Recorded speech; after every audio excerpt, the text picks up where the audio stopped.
Welcome to Forward Public School e-learning grade 9 subject mathematics unit 13 part 2 and the topic is theorem 13.3 and 13.4 which is on page 269, 70 and then page 271 and I am your teacher Tabinda Mehfooz. Now theorem 13.3 on page 269 and the theorem has another name also. This theorem has a name also, triangle inequality theorem. This is triangle inequality theorem means कि unequal triangle आपको इसमें नज़र आएंगे. So that's why this is also, the theorem has also, the statement also referred to triangle inequality theorem. Now we'll start from the statement. The sum of length of any two sides of a triangle is greater than the length of the third side. अब इसमें बच्चे उसी तरह से आपने ये देखना है कि देखें स्टेटमेंट में है कि the sum of length of two sides of a triangle. Now a triangle is given, first of all a triangle is given and if we take the sum of length of two sides, any two sides of a triangle, then the length of the, then it is greater than the length of the third side. तो वो फिर third side से length में ज़्यादा होती है. sum यानी two sides को अगर आप प्लस करते हैं या sum लेते हैं उसका length का, तो वो greater होती है than the third side. अब इसको देखें आप किस तरीके से इसको प्रूफ किया जाएगा. अब आप देखें सबसे पहले तो फिगर हमें इसमें सबसे पहले ड्रॉ करनी होती है. So after statement you will have to draw the figure which is the second step of the theorem. तो इसमें आपको सबसे पहले एक ट्राइंगल लेना है, ए बी सी ट्राइंगल. आपने भी इसी तरह ड्राइंग साइड पे एक ट्राइंगल की ड्राइंग बनानी है. कोई भी लेंथ आप उसमें ले सकते हैं साइड्स की, any length. Draw with length of any measure. ठीक है, आप इसमें ट्राइंगल बनाएंगे सबसे पहले और यही आपको गिवन भी है, a triangle A B C. ठीक है, अब आपको पॉसिबिलिटीज़ तो वैसे तो तीन बनती हैं, आप इसमें तीनों लिख सकते हैं. ठीक है, टू प्रूव में हम ये कह सकते हैं क्योंकि देखें एनी टू साइड्स है ना, तो whether A B plus A C is greater than B C, measure of A B plus B C, A C greater than B C, यानी ए बी और ए सी को प्लस करें तो ये थर्ड साइड की लेंथ से ज़्यादा होती है. ठीक है, इसी तरह से A B plus B C, अगर आप ए बी करें और बी सी को प्लस करें so it is greater than A C. Third side फिर ये ए सी रह जाती है, it is greater than A C. And the third possibility is A C plus B C. अगर आप ए सी प्लस करें बी सी के साथ तो ये सम भी ग्रेटर होगा देन ए बी. ठीक है, it is greater than the measure of A B. तो ये आपका प्रूफ है. आपको ये प्रूफ करना है कि किसी भी two sides, any two sides को जब आप ऐड करते हैं या प्लस करते हैं, उनका सम लेते हैं तो that is greater than the third side. ठीक है, जिन टू साइड्स को आपने प्लस किया है फिर थर्ड साइड से वो ग्रेटर होती है. ठीक है, इसी तरह आप भी प्रूफ आसानी से लिख सकते हैं. अब इसमें कंस्ट्रक्शन क्या करनी है बच्चे, इस बार अब इस को प्रूफ करने के लिए हमें जो फर्दर इसमें जो एडिशन करनी है ट्राइंगल में वो ये है कि हमें सबसे पहले एक एंगल बाइसेक्टर, वर्टिक्स का जो एंगल है विच इज़ एंगल ए, हम इसकी बाइसेक्शन करेंगे. So we draw the bisector, bisect angle A, let the bisector meets B C at point D. ये बी सी को डी पॉइंट पे देखें मीट करता है, ये इंटरसेक्ट करता है. तो ये आपके टू एंगल्स हैं which are now equal because A का ये आपने बाइसेक्शन की है, ए वर्टेक्स की, तो ये टू इक्वल पार्ट्स में डिवाइड हो गया. यहाँ पे हमने नंबर दिया हुआ है फिगर में 1 और 2. और यहाँ पे जब आप इंटरसेक्शन या meet at point D on side B C, तो यहाँ पर भी आपने नंबरिंग देनी है एंगल्स की, that is angle 3 and angle 4. ठीक है, ये अब आप देख लें फिगर में जिस तरह से दिया हुआ है, आपने भी उसी तरह से नंबरिंग देनी है. ठीक है, अब हम ये प्रूफ स्टार्ट करते हैं बेटा. अब प्रूफ में सबसे पहले तो बेटा वही बात कि कंस्ट्रक्शन से स्टेटमेंट और रीज़न वही डिवीजन हैं जैसे ऑलरेडी हम थ्योरम में आपको बता रहे हैं. उन्हीं स्टेप से अब ये वाला स्टेप जो है which is the last step and that is very very important. तो ये आप देखें बेटा, स्टेटमेंट और रीज़न. सबसे पहले आपको जो कंस्ट्रक्शन से ही, चूँकि उस कंस्ट्रक्शन से हमें हेल्प मिलती है प्रूफ करने में, तो हम कंस्ट्रक्शन से ही हमेशा प्रूफ को स्टार्ट करते हैं. What we have added in this figure, this will help to prove this condition. ठीक है, रिक्वायर्ड कंडीशन को प्रूव करने में हेल्प करती है. तो सबसे पहले angle 1 is congruent to angle 2. Measure of angle 1 equals to measure of angle 2 because A D is the bisector of angle A. तो ये एंगल 1 और एंगल 2 बराबर हैं. बट अब देखें, but major of angle 3 is greater than angle 1. क्यों? Angle 3 जो है वो बड़ा है एंगल 1 से, ग्रेटर है. क्योंकि बेटा ये देखें, मैंने आपको पिछले भी एक थ्योरम में बताया था कि जब ट्राइंगल की किसी भी एक साइड को एक्सटेंड करते हैं, तो अब अगर आप इस ट्राइंगल को देखें ए बी डी की जो ये बी डी साइड एक्सटेंड हुई है, तो ये एंगल 3 आपको मिला है ना. So this angle is now exterior angle and angle 1 is interior angle of triangle ABD. So exterior angle is always greater than interior angle of a triangle. So that's why angle 3 is now greater than angle 1, exterior angle of angle triangle ABD. ABD का ये exterior angle है. So this is greater than angle 1. ठीक है, और हम ये भी कह सकते हैं from 1 and 2, अगर 3 जो है वो greater than 1 है, तो फिर 3 जो है वो ग्रेटर देन 2 भी होगा. Therefore 3 is major of angle 3 is greater than angle 2 from 1 and 2, क्योंकि 1 और 2 तो इक्वल है ना, एंगल 1 और 2. तो अगर 3 2 से ग्रेटर है, तो फिर 3 को 1 से भी ग्रेटर होना चाहिए. ठीक है, ये भी हो सकता है. सो ये हमें एक रिज़ल्ट मिल गया, 3 इज़ ग्रेटर देन 2. अब आप देखें बेटा, इस ट्राइंगल में जो आपको 3 और 2 जिस ट्राइंगल में मिल रहे हैं दोनों एंगल्स, ये आप देख सकते हैं ADC ट्राइंगल है. इसमें एंगल 3 भी आ रहा है और एंगल 2 भी आ रहा है. तो अब आपको उस थ्योरम में जो आपने इस यूनिट में फर्स्ट थ्योरम पढ़ा था, इस यूनिट में जो सेकंड थ्योरम पढ़ा था 13.2, if angles are unequal then side opposite to the greater angle is longer than side opposite to the smaller angle. तो अब 3 इज़ ग्रेटर देन 2 है, तो 3 की जो ऑपोजिट साइड है which is AC. So AC is greater than the side opposite to angle 2 which is DC. So AC is greater than DC. ये अब आपको नेक्स्ट पेज पे इसका प्रूफ जो कंटिन्यू है ऑन द नेक्स्ट पेज, वहाँ पे आप देखें ये रीज़न अब आपको देनी है. और साइड अब आपकी therefore AC is now greater than DC. ये अब नेक्स्ट पेज पे मैं आपको बता रही हूँ, आप आ जाएँ. आप भी इसी तरह से बेटा पेज टर्न करें और नेक्स्ट पेज पे आएँ. नेक्स्ट पेज पे भी मैंने ड्राइंग उसी तरह से आपके लिए बनाई हुई है, क्योंकि प्रूफ को करने के लिए आपको ड्राइंग हर वक्त सामने रखनी होती है. तो दिस इम्प्लाइज दैट, अब ये यहाँ पे भी मैंने आपके लिए एक फिगर, वही फिगर सेम यहीं पे भी रिपीट किया है, ड्रॉ किया है, ताकि आपको बैक पेज पे दोबारा बार बार ना देखना पड़े और आप आसानी से इसको देख लें. तो ये अब आपको बिल्कुल सही नज़र आ रहा है. Now this implies that AC is greater than DC. क्यों? Side opposite to the bigger angle. आपको पता है एंगल 3 ग्रेटर आपने प्रूफ किया है देन 2, तो 3 के ऑपोजिट साइड AC है. ये आप देखें, देखने में भी ड्राइंग में भी आपको बड़ी लग रही है, और 2 के ऑपोजिट साइड जो है DC है. सो AC is greater than DC. अब आप इसी तरह से सिमिलरली दूसरी साइड पे आएँ. अब देखें बेटा, now angle 1 equals to angle 2. उसी रीज़न से फिर शुरू करते हैं जैसे फर्स्ट में हमने प्रूव किया. अब दूसरी वही सेम रीज़न जहाँ से स्टार्ट किया था हम दोबारा वही बात करेंगे. एंगल 1 कॉन्ग्रुएंट टू एंगल 2 है, so this is the AD is the bisector of angle A. ठीक है, but angle 4 is greater then 2. अब यहाँ पर अगर आप 4 को ऑब्जर्व करें, तो 4 जो है इस वक्त ये जो 4 एंगल है ये एक्सटीरियर एंगल है. किस ट्राइंगल का? एंगल ADC का. ADC का ये एक्सटीरियर एंगल है.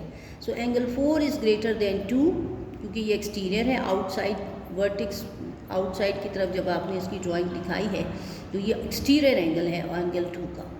और इसकी रीज़न वही है कि exterior angle of angle ACD का CD साइड को एक्सटेंड करें तो ये एंगल बनता है. तो ये एक्सटीरियर एंगल है of this triangle. This is the triangle और ये उसका एक्सटीरियर एंगल है. ठीक है, but angle 4 is therefore angle 4 is also greater than 1.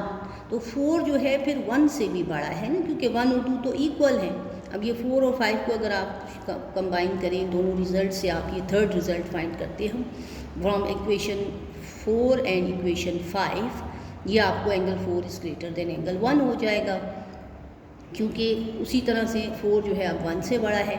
तो अब 4 के जो ऑपोजिट साइड है, दिस इम्प्लाइज और this means that now A B is greater than B D, greater than B D, क्योंकि ए बी के ऑपोजिट जो है एंगल 4 के ऑपोजिट ए बी साइड है, और 4 एंगल चूँकि बड़ा है, 4 इज़ ग्रेटर देन 1 है, और 1 के ऑपोजिट बी डी है, तो बी डी फिर छोटी होगी। इस वजह से A B is now greater than B D, A B is greater than B D, suppose side opposite to the bigger angle.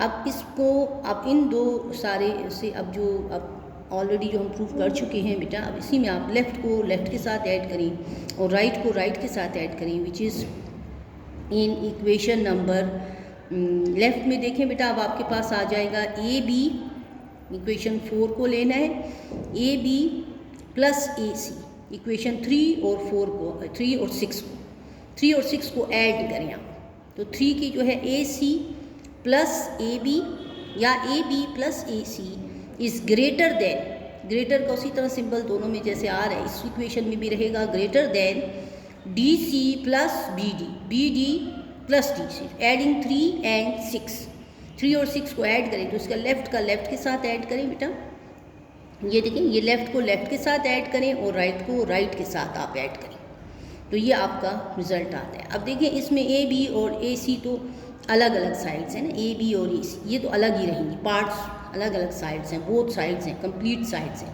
But this is B D and D C, इसको plus करने से ये आपके पास ए C R या B C आ रही है, तो इसको हम प्लस कर सकते हैं क्योंकि ये डिवीजन हुई हुई है, डी पॉइंट पे डिवाइड हुई हुई है, so B D plus D C equals to B C.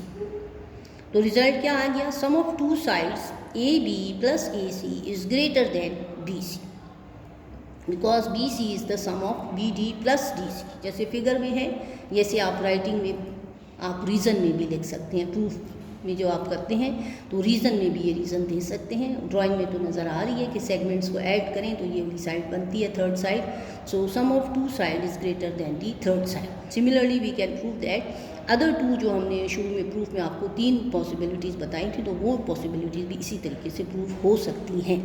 तो आप एंड में बस उनको सिर्फ लिख लें कि जैसे कि हमने फर्स्ट प्रूव करके बता दिया है, इसी तरह हम अदर 2 को भी प्रूव कर सकते हैं। ठीक है, इस तरह से बेटा ये आपका थ्योरम कंप्लीट हो गया 13.3। उम्मीद है आपको समझ आ गई होगी। आप इसको अच्छे तरीके से देखें बार बार और इसको समझने की कोशिश करें।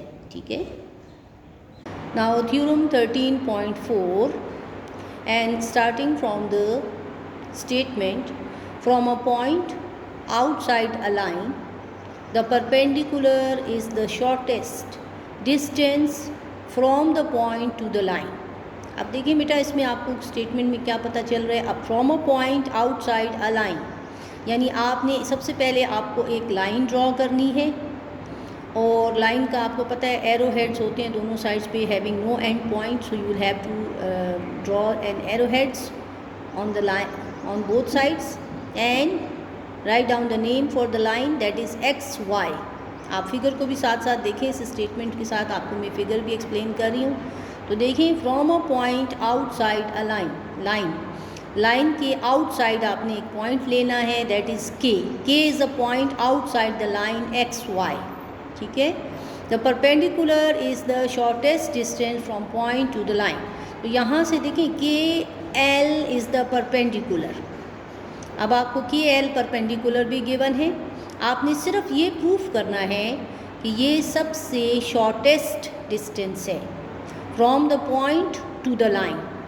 इसके अलावा आप जो भी डिस्टेंस ड्रॉ करेंगे अदर देन परपेंडिकुलर तो वो इससे बड़ा होगा, it is longer then this distance perpendicular distance. ठीक है, तो अब आपको देखिए गिवन में क्या गिवन है, K L is perpendicular on X Y.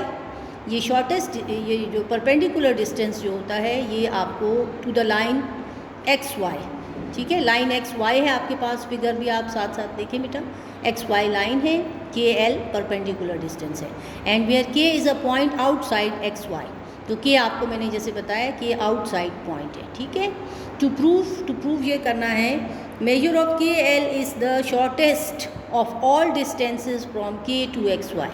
तो आपको ये प्रूव करना है कि ये जो लेंथ है इस डिस्टेंस की K L, measure of K L, that is shortest यानी सबसे छोटा, सबसे कम, ठीक है, स्मॉलेस्ट डिस्टेंस है from K to the line X Y. अब आपको इसके लिए कंस्ट्रक्शन क्या करनी पड़ती है बेटा, आप इस डिस्टेंस के अलावा अगर आप जॉइनिंग दिखा दें पॉइंट के की to the line, any other joining दिखाएं, कोई और डिस्टेंस आप शो करें, तो हम कोई भी डिस्टेंस शो कर सकते हैं, नंबर ऑफ़ डिस्टेंसेस शो किए जा सकते हैं, लेकिन हम सिर्फ एक को चेक करते हैं। So we take a point M on line XY and join K to M.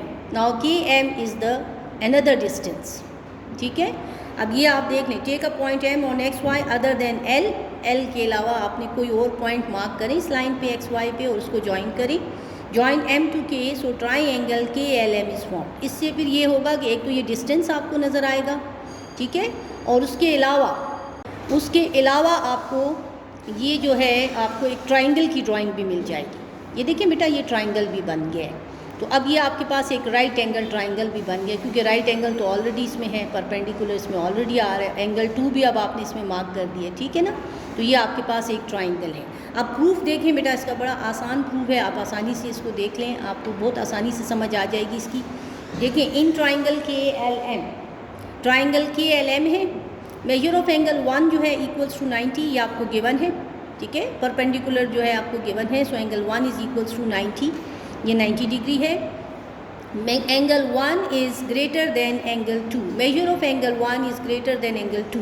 अब 1 जो है चूँकि राइट एंगल है, आपको पता है इन अ ट्राइंगल राइट एंगल जो होता है इज़ द ग्रेटेस्ट या सबसे बड़ा एंगल होता है मेजर में, ठीक है। राइट एंगल ट्राइंगल में राइट एंगल सबसे बड़ा होता है मेजर में, so therefore angle 1 is greater then 2। बाकी एंगल्स में एक्यूट आते हैं, लेस देन 90 डिग्री होते हैं, जैसे कि एंगल 2 है। So only 1 angle can be right in a triangle में एक ही राइट एंगल हो सकता है, वो सबसे ज़्यादा मेजर से होता है, 90 डिग्री होती है, बाकी की मेजर जो है वो लेस देन 90 होती है, जैसे कि एंगल 2। सो 1 की जो ऑपोजिट साइड होगी, if angle is greater in measure, so opposite side is also longer side than the other angle, ठीक है, which is smaller in measure। तो ये देखें, KM is greater than KL, side opposite to the greater angle। तो आपके पास KM जो है, ये जो हाइपोटेन्यूस भी है इस वक्त राइट एंगल के ऑपोजिट साइड, ये हाइपोटेन्यूस भी है, सो KM is longer then KL, तो KM लॉन्गर आ रही है। अब इसको आप रिफ्लेक्सिव प्रॉपर्टी जो है, यानी आप ग्रेटर की बजाय आप इसको लेस देन वाली कंडीशन से भी लिख सकते हैं, ठीक है, रिफ्लेक्शन फॉर्म में, यानी राइट साइड से अगर आप रीड करें तो राइट साइड से फिर होगा measure of KL is less than KM। So KL देखें छोटा है किससे, KM से, तो ये KM डिस्टेंस जो आपने बनाया था अदर देन KL, ये देखें बड़ा हो गया है और KM फिर छोटा ही रहा, तो therefore KL is smaller than KM। Reflexive property, जब आप लेफ़्ट से राइट पे लिखते हैं तो राइट को लेफ़्ट पे और लेफ़्ट को राइट पे शिफ्ट करते हैं, तो ये सिंबल भी शिफ्ट हो जाएगा, सिंबल भी आपका इन्वर्ट हो जाता है, ठीक है ना। ये ग्रेटर था तो अब ये लेस देन हो जाएगा। Similarly it can be prove that the distance of K from any point taken on XY except L will be greater than KL। अब यही आपने प्रूव किया है कि कोई भी डिस्टेंस आप जो है लेंगे अगर लाइन के XY पर अदर देन K की, फ्रॉम K टू L के अलावा अगर आप कोई डिस्टेंस लेंगे तो वो ग्रेटर ही आएगा, it is greater than KL, वो ग्रेटर होगा KL से, ठीक है ना। आपको ये कंडीशन आपने प्रूव कर दी, hence perpendicular KL is the shortest distance of point K from XY। तो ये आपका शॉर्टेस्ट डिस्टेंस है from K to line XY, क्योंकि इसके अलावा आपने जो डिस्टेंस भी हमने एक चेक कर लिया, आप वो भी किसी पॉइंट से ज्वाइन करके बताएं तो वो इस डिस्टेंस से बड़ा ही होगा। सो देयरफॉर ये आपका थ्योरम जो है वो प्रूफ हो गया, ये आपका थ्योरम कंप्लीट भी हो गया बेटा, और ये आपका थ्योरम के लिहाज से ये यूनिट भी कंप्लीट हो गया। ये लास्ट थ्योरम था, ठीक है, ये मैंने आपको शुरू में भी बताया था लेक्चर के। तो ये आपका लास्ट थ्योरम है। आप उम्मीद है आपको समझ आई होगी। आप इन सब थ्योरम्स को अच्छे तरीके से बेटा देखें, अच्छे तरीके से इनको समझने की कोशिश करें। और ये सारे बहुत इंपॉर्टेंट यूनिट हैं। 9th क्लास में आपको बहुत ज़्यादा इसमें से आता है, ऑब्जेक्टिव्स भी आते हैं, थ्योरम्स भी आते हैं, पेपर में भी एग्ज़ाम जब भी आप देंगी तो आपको इसकी तैयारी अच्छे तरीके से करनी होगी, ठीक है जी। थैंक यू सो मच, अपना बहुत ख्याल रखें।